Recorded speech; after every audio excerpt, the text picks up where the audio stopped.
Hai teens, jumpa lagi dalam program TFC. Kali ini kita akan menyimak tulisan dari Pendeta Devina Erlin Minerva dalam buku renungan Teen for Christ dengan judul Belajar dari Kegagalan berdasarkan Roma pasal 5 ayat 1-5 bersama saya Hansi Naga. Sebelum itu, mari kita berdoa.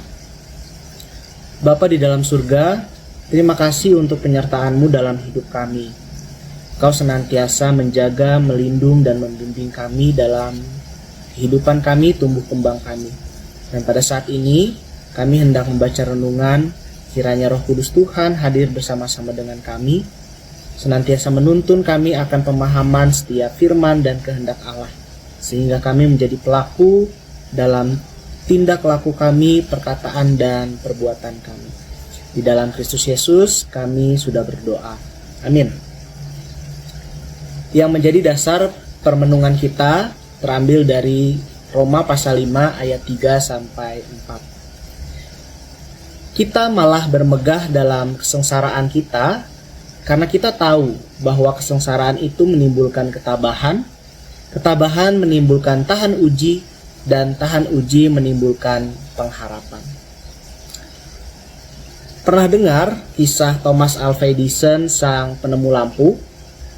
Ia pernah gagal ribuan kali sebelum akhirnya menemukan lampu pijar. Ia pernah berkata, "Aku tidak gagal. Aku hanya menemukan 10.000 cara yang tidak berhasil." Coba bayangkan jika Edison menyerah setelah kegagalan yang ke-100. Mungkin kita tidak menggunakan lampu seperti sekarang. Bukan hanya itu, ketika kamu masih kecil dan belajar berjalan, ingatkah kamu berapa kali kamu jatuh? Coba deh tanya orang tuamu.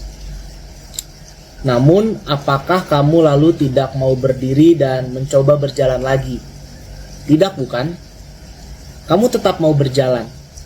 Dan sekarang bahkan kamu bisa berlari. Alkitab tidak menutupi kenyataan bahwa hidup penuh dengan tantangan dan kegagalan. Bahkan Paulus, seorang rasul yang hebat, berkata bahwa kesengsaraan menimbulkan ketabahan dan pada akhirnya pengharapan. Dalam kehidupanmu, kegagalan bisa muncul dalam bentuk apapun. Namun kegagalan bukan hanya tempat kita jatuh. Kegagalan adalah ruang untuk belajar. Kita belajar bahwa kita bukan pusat dunia. Kita membutuhkan pertolongan Tuhan, dan kita dapat bertumbuh menjadi lebih baik untuk terus memuliakannya. Tuhan tidak pernah menjanjikan bahwa hidup akan selalu mulus. Namun Tuhan dapat memakai kegagalan kita untuk mendewasakan dan membentuk kita. Teens, mungkin kamu pernah merasa gagal dalam sesuatu yang sudah kamu usahakan habis-habisan. Mungkin kegagalan masuk tim basket, gagal menjadi ketua OSIS, gagal menjaga janji, mendapat nilai jelek pada pelajaran favorit, atau merasa ditolak oleh orang yang kamu percaya. Rasanya mungkin nyesek banget. Namun, ternyata kegagalan bukan segalanya.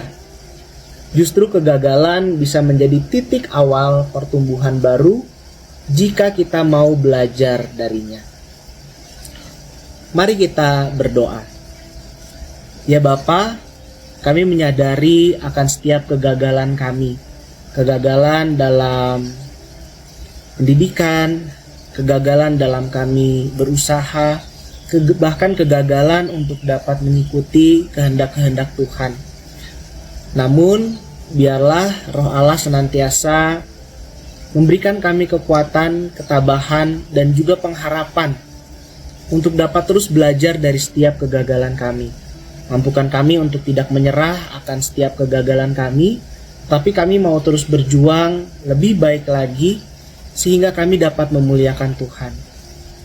Inilah doa dan syukur kami ya Allah, berkatilah kehidupan kami sepanjang hari ini. Di dalam nama Tuhan Yesus Kristus kami berdoa. Amin. Demikian renungan pada hari ini. Jangan lupa like, komen, subscribe, dan bagikan renungan ini ke teman-teman kalian. Sampai jumpa.